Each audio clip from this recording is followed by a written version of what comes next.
বিসমিল্লাহির রহমানির রহিম। আসসালামু আলাইকুম। শিউলি কিচেন উইথ হোম ফুডে আপনাদের স্বাগতম। বন্ধুরা, প্রতিদিনের মতো আজকেও আমি একটা নতুন ভিডিও নিয়ে আপনাদের সামনে হাজির হয়ে গেলাম। আজকে আমি আপনাদের রান্না করে দেখাবো ঈদ স্পেশাল বিফ কালাভুনা।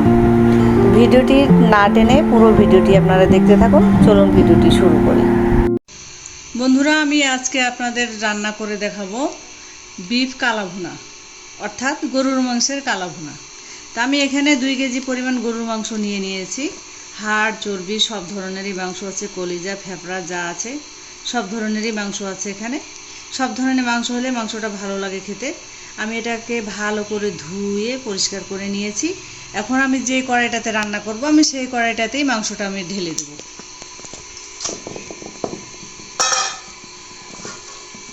এখানে মাংসগুলো আমি ঢেলে দিলাম। এখন আমি এক এক করে সব মশলাগুলো দিয়ে দেব।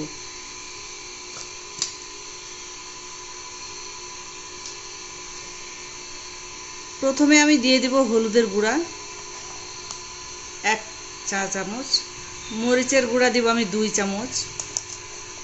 আপনারা ঝালটা আপনাদের পছন্দ মতো দিবেন।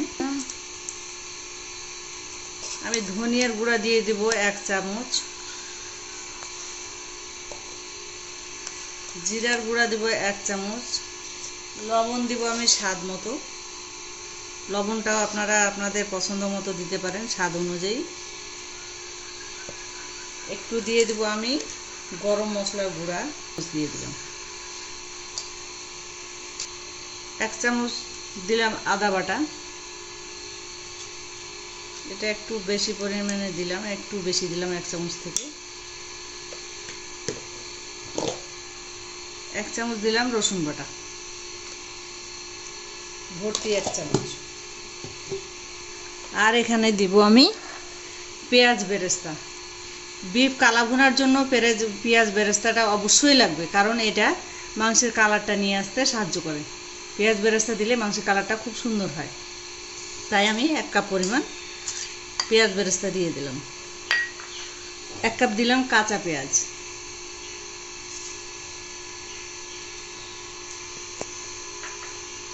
আর এখানে আমি ডালচিনি, গোলমরিচ, ছোট সবুজ এলাচ, কয়েকটা হচ্ছে লবঙ্গ, 2টা তেজপাতা ছিঁড়ে নিয়েছি এবং জয়ত্রী। এখন এই মশলাগুলোকে আমি এখানে দিয়ে দেবো। দিয়ে দেবো সরিষার তেল। অবশ্যই আপনারা সরিষার তেলে রান্নার চেষ্টা করবেন, যদি না থাকে তাহলে আপনার সাদা তেল দিয়ে রান্না করবেন, সয়াবিন তেল দিয়ে। আমি দিয়ে দিলাম সরিষার তেল।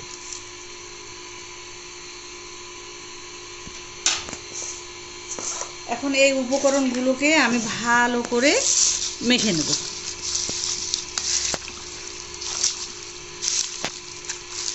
এটা ভালো করে মেখে নিলে মাংসটার গায়ে গায়ে ভালো করে মশলাগুলো ঢুকে যাবে। ভালো করে আমি মাংসটাকে মেখে নেব, যেন প্রত্যেকটা মাংসের গায়ে গায়ে মশলাগুলো লেগে যায় এবং ভালো করে ভিতরে ঢুকে যায়।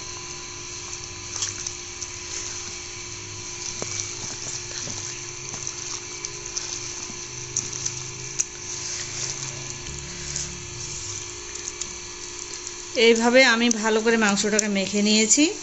এখন আমি 1 ঘন্টার জন্য মাংসটা ম্যারিনেট করে রেখে দেব। আপনাদের হাতে যদি সময় না থাকে তাহলে আপনারা সঙ্গে সঙ্গে রান্না করতে পারেন, অথবা আধা ঘন্টার জন্য রাখতে পারেন, তবে ম্যারিনেট করে রাখলে মাংসটা ভালো হয়। এখানে কোনো মশলা আমি নষ্ট করব না। এই যে হাতে যে আমি 1 ঘন্টার জন্য ম্যারিনেট করে রেখেছিলাম। 1 ঘন্টা পরে আমি ফিরে আসলাম। এখন আমি চুলাটা ধরিয়ে দেবো। আমি চুলায় বসিয়ে দিয়েছি কড়াই।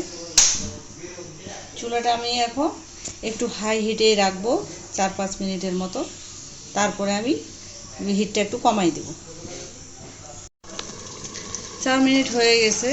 এই যে মাংসটা দেখুন পাশ দিয়ে বাবল উঠতে শুরু করছে।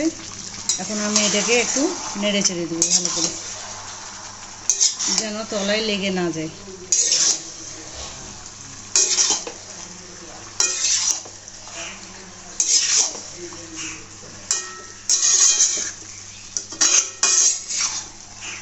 সম্পূর্ণ ঘরে থাকা মশলা দিয়ে তৈরি করেছি। এখানে কোনো নামি দামি কোনো মশলা নেই। ঘরে থাকা মশলা দিয়েই আমি এটা তৈরি করছি।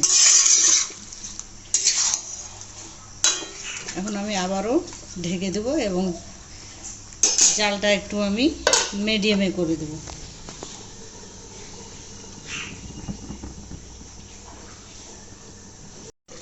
বন্ধুরা, আমার 10 মিনিটের মতো আমি ঢাকনা দিয়ে রেখেছিলাম। এখন আমি ঢাকনাটা তুলে দেব। এই যে দেখেন কতগুলো পানি মাংস থেকেই বের হয়েছে। আমি চেষ্টা করব এই পানিটা দিয়ে যেন মাংসটা সিদ্ধ হয়ে যায়। আর যদি মাংসের ধরন অনুযায়ী যদি দেখা যায় যে হয়তো আরও সিদ্ধ হওয়ার দরকার, তাহলে আপনারা একটু গরম পানি দিতে পারেন। ঠান্ডা পানি অবশ্যই দিবেন না, গরম পানি দেবেন। এই যে কতগুলো পানি বের হয়েছে, এই পানিতেই আমি মাংসটা সিদ্ধ করার চেষ্টা করব। প্রায় এখন আমি আবারও ঢেকে দেবো। প্রায় 40-45 মিনিট আমি এভাবে মিডিয়াম জালে রান্না করব এবং মাঝে মাঝে একটু নেড়ে দেবো যেন তলায় লেগে না যায়। বন্ধুরা, আমার 45 মিনিট হয়ে গেল। আমি 45 মিনিট পরে আমি ঢাকনাটা খুলে দেখব। এই যে দেখেন অলরেডি মাংসটা সিদ্ধ হয়ে গিয়েছে। এই যে দেখেই বোঝা যাচ্ছে।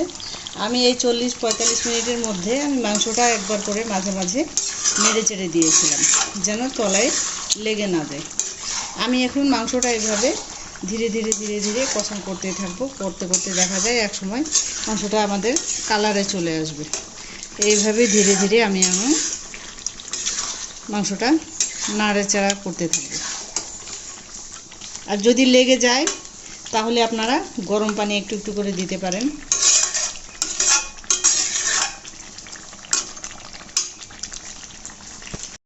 বন্ধুরা, কালারটা অনেক সুন্দর এসে গেছে। এই যে দেখুন, এখন এটা চুলাতেই থাক। আমি অপর চুলায় একটা বাগার তৈরি করে নেব, অর্থাৎ ফোড়ন তৈরি করে নেব। প্যানটা আমি চড়াই দিলাম, চুলাটা ধরিয়ে দিব।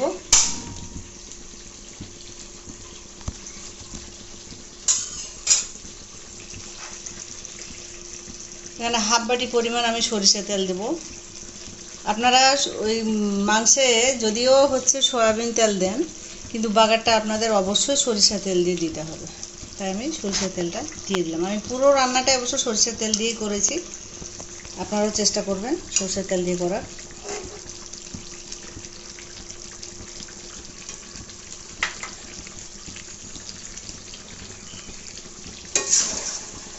এখানে আমি একটু রসুন কুচি দিয়ে দিব। একটা রসুন কুচি করে নিয়েছি।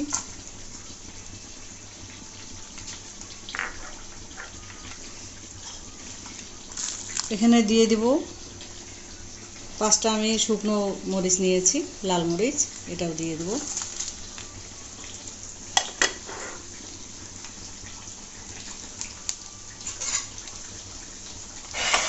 এখানে আমি হাফ বাটি পরিমাণ পেঁয়াজ কুচি দিয়ে দেব।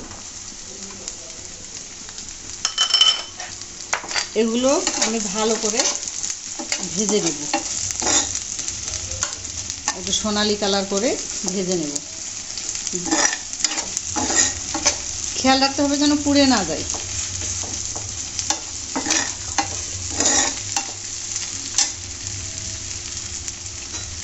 বন্ধুরা, আমার ফোড়নটা হচ্ছে সোনালি করে ভাজা হয়ে গেছে। এই যে দেখুন, এখন আমি এটা মাংসের মধ্যে দিয়ে দেব, কালা ভুনার মধ্যে। আমি এখন এটা কালা ভুনার মধ্যে দিয়ে দেব। সরষে তেল তো, তাই অনেক ফেনা হয়েছে।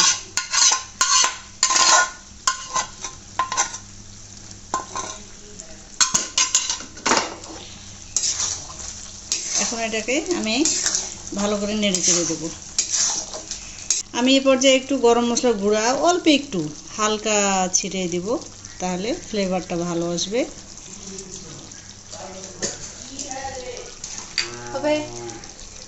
এবং এখানে আমি দিয়ে দেব আস্ত 4-5টা কাঁচামরিচ।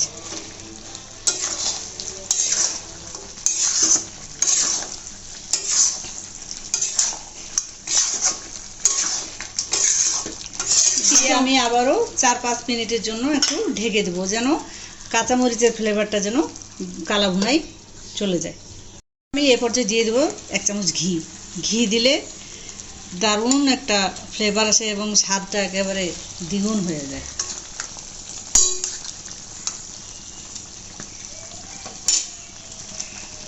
শুধু কালা ভুনা বলে নয়, যে কোনো রান্নায়, যে কোনো মাংস রান্নায় আপনারা পরে হচ্ছে যদি ঘি একটু দেন, দেখেন যে স্বাদটা দ্বিগুণ বেড়ে যায়।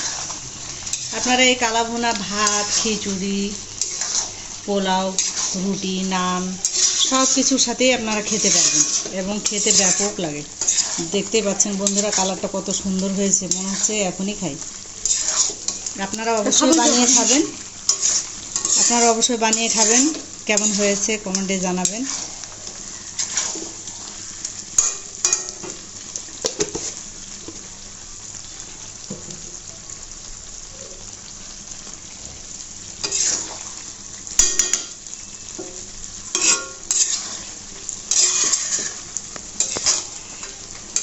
বিফ কালা ভুনা করতে গিয়ে এই যে মাংসগুলো দেখেন, আমি কিন্তু মাংস সাইজগুলো মাঝারি সাইজের নিয়েছিলাম, খুব বড় না খুব ছোট না।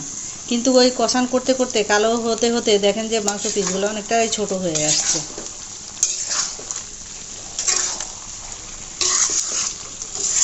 বন্ধুরা হয়ে গেছে, এখন আমি চুলাটা বন্ধ করে দেব। চুলাটা আমি বন্ধ করে দেব এবং ঢেলে নেব।